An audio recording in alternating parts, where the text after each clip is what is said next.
Alright, y'all. I've resisted saying things in explicit terms because I didn't want my fledgling channel to get banned or restricted right off the rip.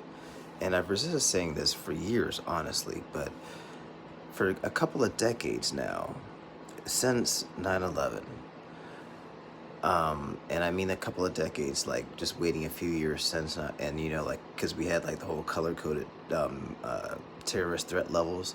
And I used to say to myself, wait a minute, because I grew up watching on CNN the constant terrorist attacks in Israel where these extremists would just strap bombs themselves and blow themselves up in shopping centers.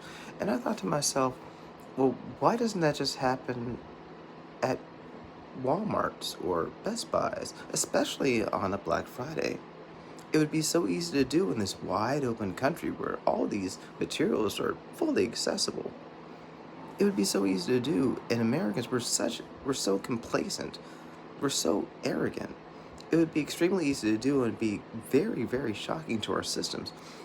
And I remember sitting in a briefing when in my unit when I was in the army, in the first time when I was in the army, we knew of these terrorist cells. In 2003, there were a bunch of them sitting all over the state. We were just sitting there watching them. We knew that they existed, but they weren't really activated.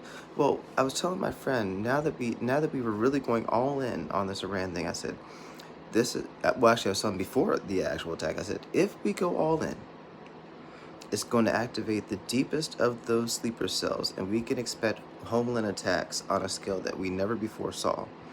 And then I saw the attack in Austin, Texas, and the hesitancy of a lot of the other major media outlets to touch on it, especially since it wouldn't fit certain narratives.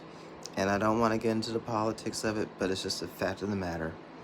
The optics wouldn't look good in certain narratives that run around out there, and they wouldn't want to touch on the fact that he's a Senegalese man. And then, of course, there's the whole FBI part of it where they're saying he had Soleimani and like pictures of Soleimani and like the IGRC or whatever it's called, and there I don't even care, honestly. And frankly, I'm dyslexic, so I'd get the letters all jacked up.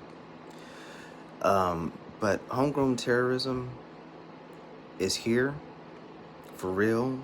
I mean, in a way that we need to be fully cognizant of, have heightened awareness, not paranoia, but stay alert, stay alive, y'all. There's wild stuff coming. Get ready.